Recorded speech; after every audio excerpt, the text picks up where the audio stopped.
এমন দুটা গুনাহ আছে, এই যে দুহাত জোড় করে বলছি, দুহাত, এমন দুটা গুনাহ আছে আপনাদের পায়ে ধরে বলছি, এই দুটা গুনাহ কইরেন না। এমন দুটা গুনাহ আছে আল্লাহ মাফ করে দিবেন না। আবার মুসলমান বন্ধুগণ গভীর মনোযোগ, দুনিয়ার জমিনে এমন দুটা গুনাহ আছে যে গুনাহগুলো আল্লাহ তাআলা ক্ষমা করে দিবেন না।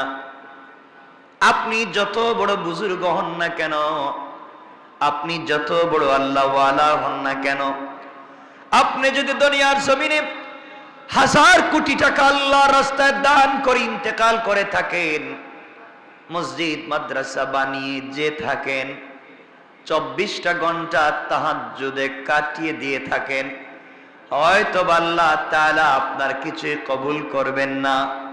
দুনিয়ার জমিনে দুটা গুনাহ করা যাবে না।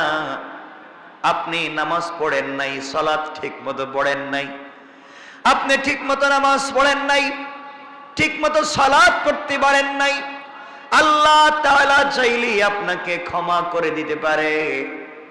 আপনি মাগরিবের সালাতে মসজিদে আসতে পারলেন না, আল্লাহ চাইলে আপনাকে ক্ষমা করে দিতে পারে।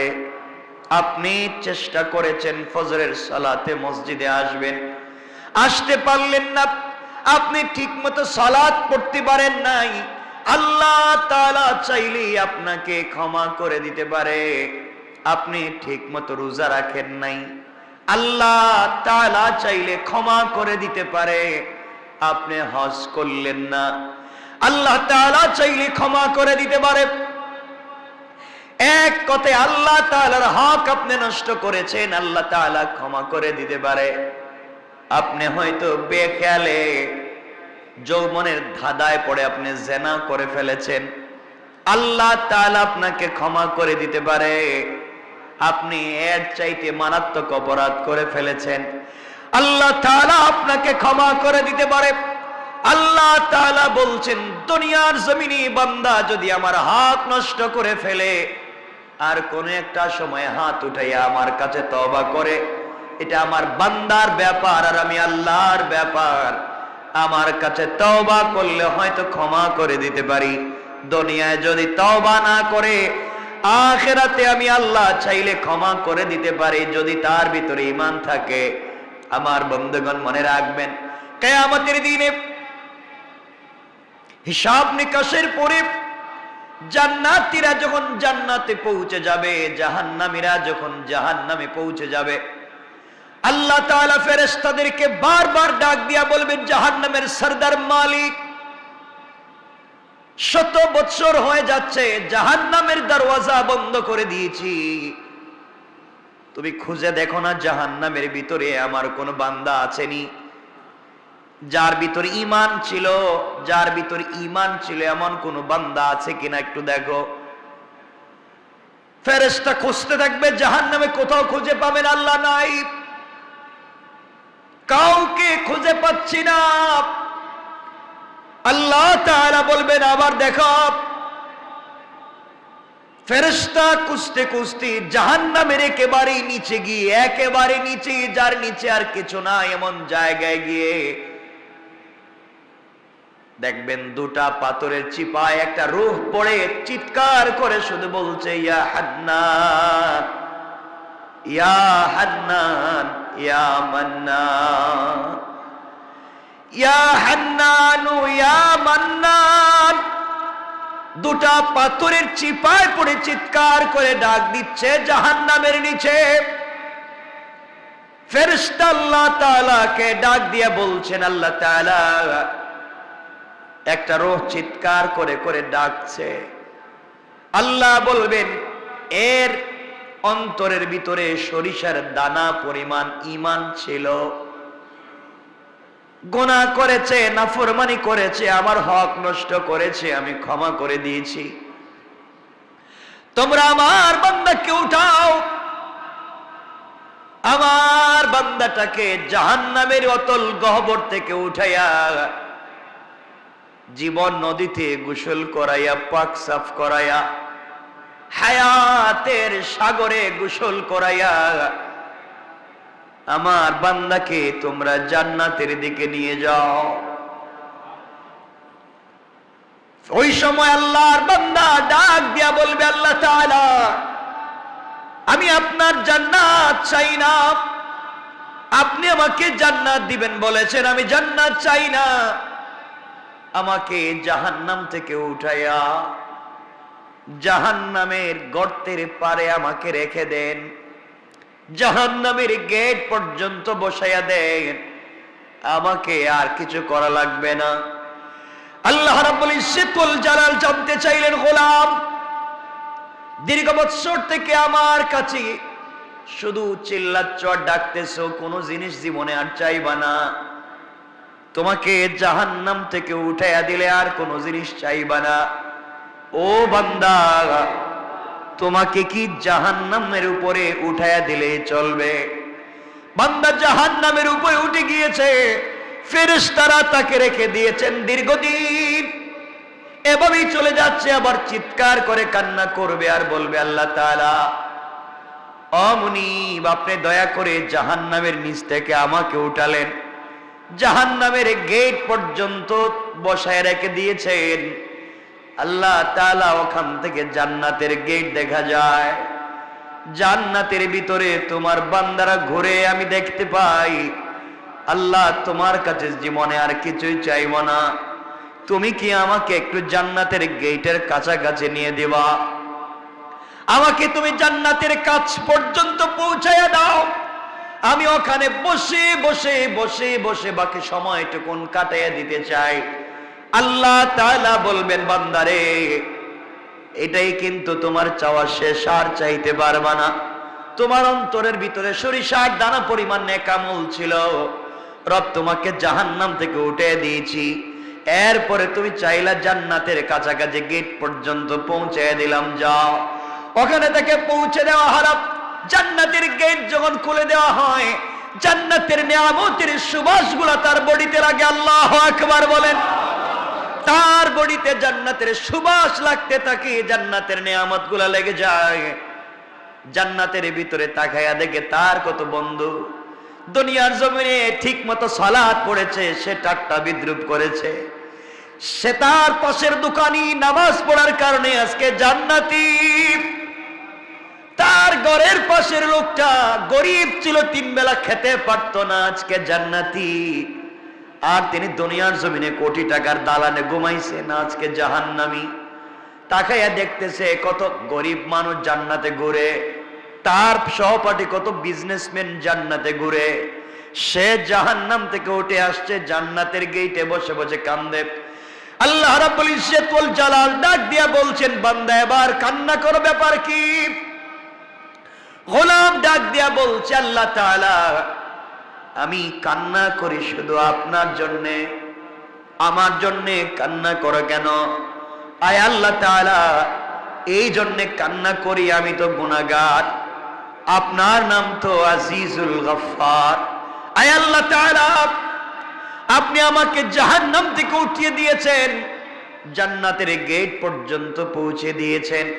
আয় আল্লাহ তাআলা, এত কিছু আপনি আমাকে করে দিয়েছেন, আমি জীবনে আর কোনো জিনিস চাইব না।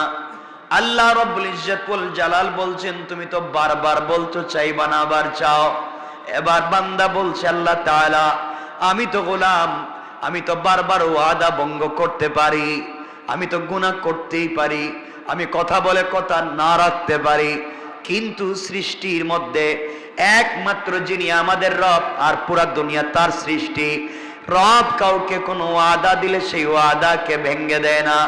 আল্লাহ, জান্নাত কত সুন্দর দেখা যায়, তোমার কাছে আমি জান্নাত চাই না, জান্নাতে বসবাস করার কথাও বলি না, আমাকে একটা বার জান্নাতের ভিতরে দেখবার সুযোগ দাও, আমি জান্নাতের ভিতরে যাব, জান্নাত দেখে কথা দিলাম, ওয়াদা দিলাম বের হয়ে আসবো, যদি বের না হতে চাই আপনি ঘাট ধরে আমাকে বের করে দিবেন, আমাকে একটা বার ভিতরে ঢুকবার সুযোগ দেন। আল্লাহ বললেন, বান্দারে, এবারে কথা শেষ।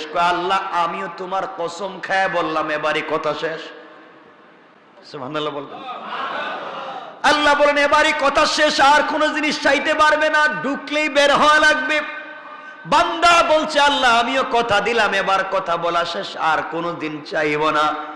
আল্লাহ তাআলা বললেন যাও তুমি জান্নাত দেখে আসো। বান্দা জান্নাতের ভিতরে যখন প্রবেশ করেছে দৌড়াতে শুরু করেছে, দৌড়ায়। থামেন। আল্লাহ বলেন বান্দা থামো না কেন? তোমাকে না বলছিলাম তুমি টাইম শেষ হয়ে গেলে বের হয়ে যাবা? ও বান্দা, বের না হয়ে তুমি জান্নাতের ভিতরে দৌড়াও কেন? এবার বান্দা দাঁড়িয়ে গিয়েছে আর ডাক দিয়ে বলছে আল্লাহ আপনার সঙ্গে আমি কিছু কথা বলতে চাই। আল্লাহ বললেন কি কথা বলতে চাও বলো। আল্লাহ তাআলার কাছে বান্দা বলছে আল্লাহ আপনার কাছে আমি জানতে চাই আপনি যদি কাউকে কোনো জিনিস দান করেন তাহলে আপনি কি কোনোদিন ফিরিয়ে নিতে পারেন? আপনার কি কোনো জিনিসের কমতি আছে নাকি? আপনি কি এমন আল্লাহ আপনি কি কাউকে কিছু দিলে ফিরে আনেন? দুনিয়ার মানুষ কিছু দিলে ফিরিয়ে নিতে পারে, খোটা দিতে পারে। আপনি তো এমন আল্লাহ না কাউকে কোনো জিনিস দিলে ফিরিয়ে নিতে পারেন না। আপনি কোরআনে কারীমের ভিতরে বলেছেন কাউকে যদি আপনি জান্নাতে প্রবেশ করান আর জীবনে বের করবেন না, আমাকে যেহেতু ঢুকাইয়া দিয়েছেন আপনি কেমনে আমাকে বের করতে চান? তাহলে তো আদা ঠিক থাকবে না। আল্লাহ রাব্বুল ইজ্জতুল জালালের রহমতের সাগরে জোশ উঠে গিয়েছে। আল্লাহ বললেন বান্দা তোমাকে বের করতে চাই না, তুমি বলো কেমন জান্নাত চাও? যেই জান্নাত চোখে দেখা যায় তার চাইতে 10 গুণ বড় জান্নাত তোমাকে দিতে চাই। আমি বুঝাতে চাইলাম দুনিয়ার জমিনে আপনি যত অন্যায় করেন না ফরমানি করেন রব চাইলে ক্ষমা করে দিয়ে জান্নাত দিতে পারে। কিন্তু আল্লাহ বলেছেন বান্দা দুইটা গুনাহ যদি কোনোভাবে করো আমি ক্ষমা করব না। 2 গুনাহ করলে আল্লাহ তাআলা বলেছেন ক্ষমা করবেন না, বাকি সব তিনি ক্ষমা করে দিতে পারেন। 1 নাম্বার গুনাহ হলো বান্দার হক। বান্দার হক যদি আপনি নষ্ট করেন, বান্দাকে যদি আপনি কোনোভাবে কষ্ট দেন, লেনদেন করেন, টাকা পয়সা মেরে খান, জায়গা জমিতে ভুলভাল দলিল করেন, কারো জায়গা ইচ্ছা মতো দখল করেন, মানুষকে কষ্ট দেন, মানুষের রাস্তা বন্ধ করেন, সারাদিন চিন্তায় থাকেন কেমনে মানুষকে কষ্ট দিবেন, সারাদিন পরামর্শ করেন কেমনে অমুককে তমুককে কষ্ট দেওয়া যায়। দুনিয়ার জমিনে কোনোভাবে যদি আপনার কাছ থেকে সরিষার দানা পরিমাণ কোন বনি আদম কষ্ট পায়, আল্লাহ তাআলা বলছেন আমি ক্ষমা করব না। এই বিচার আমার কাছে নাই। সে বদলা যদি নিতে চায়, সে ক্ষমা না করা পর্যন্ত আমি তোমাকে ক্ষমা করব না। ও বান্দা, তুমি যদি 1000 কোটি টাকা দান করো, শত শত মসজিদ বানাইয়া দেও, 1000 বার আমার ঘর তওয়াফ করতে যাও, আর সরিষার দানা পরিমাণ বান্দার হক থাকে, আমি কিন্তু ক্ষমা করতে পারবো না। সুতরাং দুনিয়ার জমিন থেকে জান্নাত পর্যন্ত যেতে হলে 1 নম্বরে বান্দার হক থেকে নিজেকে বাঁচিয়ে রাখতে হবে। কথা বলেন, কথা বলেন না কেন?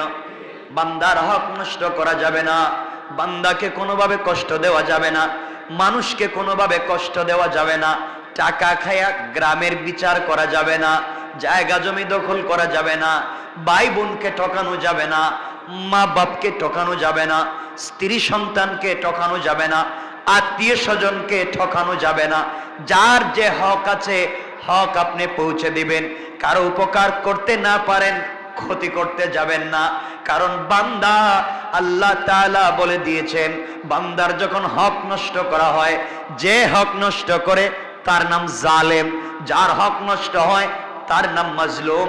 আর আল্লাহ রাব্বুল ইজ্জত ওয়াল জালাল বলে দিয়েছেন কিয়ামতের দিন কোন জালেমের দিকে আমি তাকাবো না, কোন জালেমের কথাও শুনবো না, আর মাজলুম যে হবে তার হিসাব নিব না, বিনা হিসাবে জান্নাত দিতে চাই।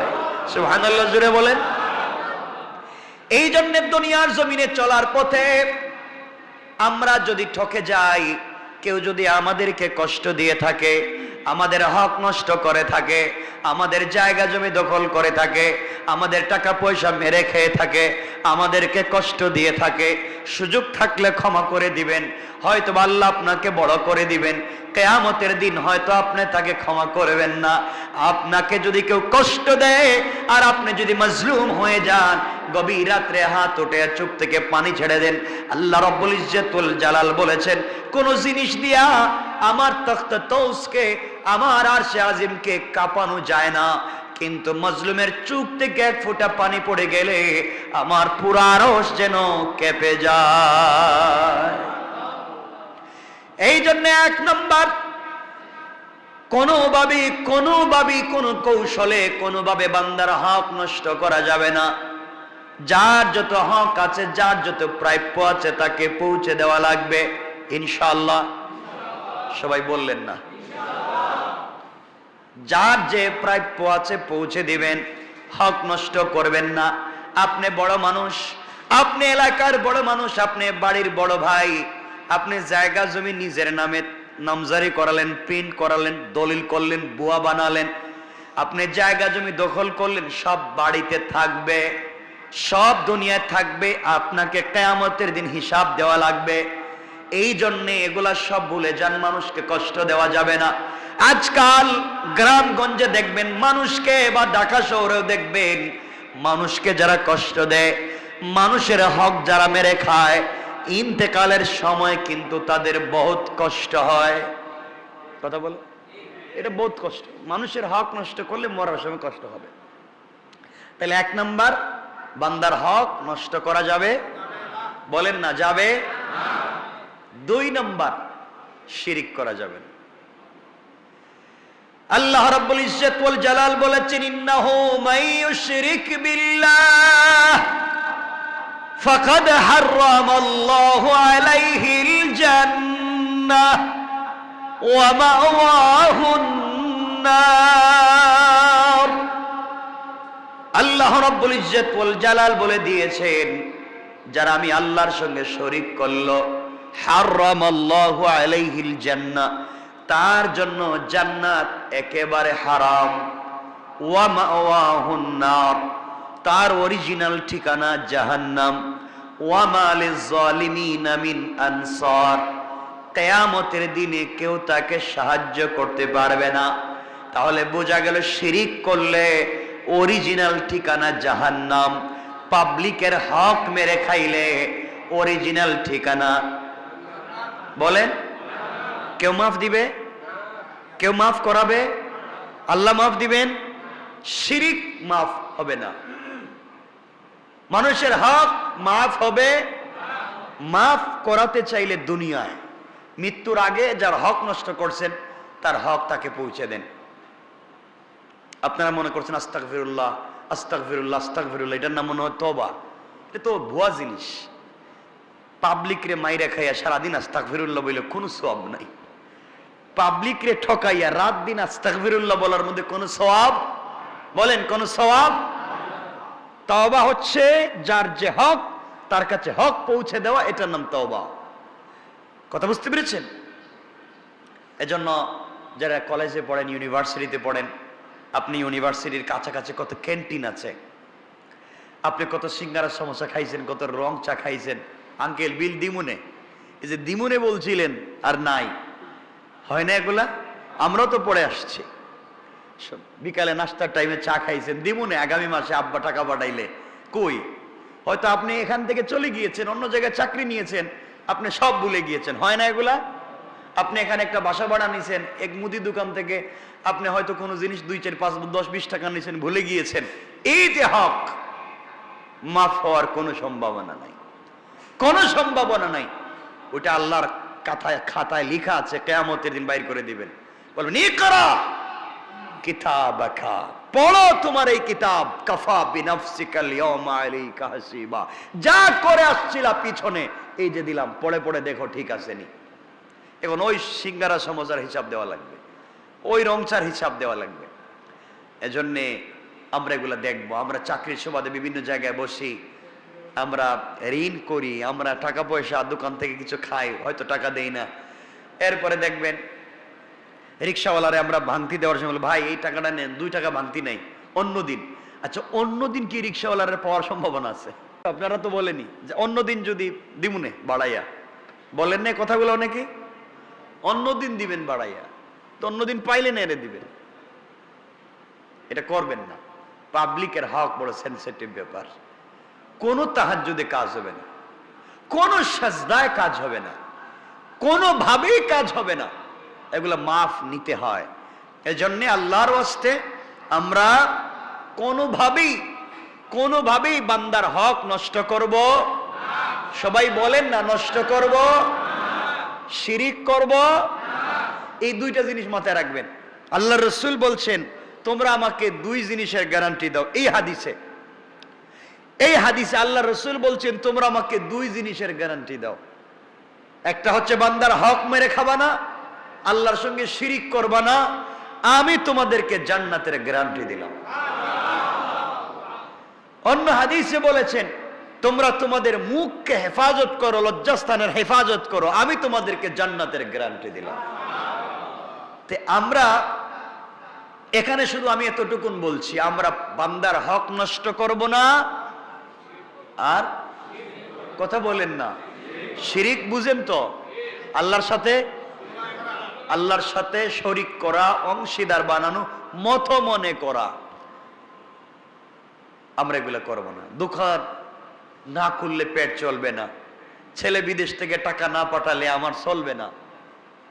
ছেলে যখন বিদেশে ছিল না চলতো না আপনার, কথা বলেন না কেন?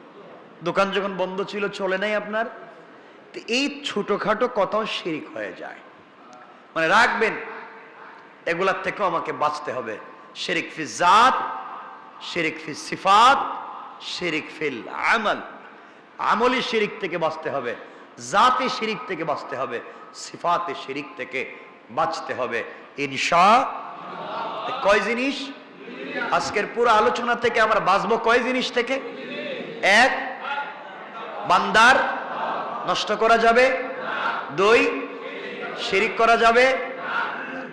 আপনি নামাজ পড়েননি, আল্লাহর কাছে জবাব দিবেন। রোজা রাখেননি, আল্লাহর কাছে জবাব দিবেন। হজ করেননি, আল্লাহর কাছে জবাব দিবেন। আল্লাহ চাইলে ক্ষমা তো করে দিতে পারেন। একজন রোজা রাখে নাই, হজ করে নাই, যাকাত দেয় নাই, কুরবানি করে নাই, কিচ্ছু করে নাই, কিন্তু মরার আগে হয়তো এমন ছোট 1 সেকেন্ডের কোন একটা আমল করছে, আল্লাহর কাছে এটা ভাল লাগছে। এই আমলটুকু আল্লাহর কাছে ভাল লাগছে, আল্লাহ তার জিন্দগির পুরা আমল নামার গুনাহকে মিটাইয়া দিবেন। ইল্লা শিরিক করলে ওটা থাকবে, ওটা মিটবে না।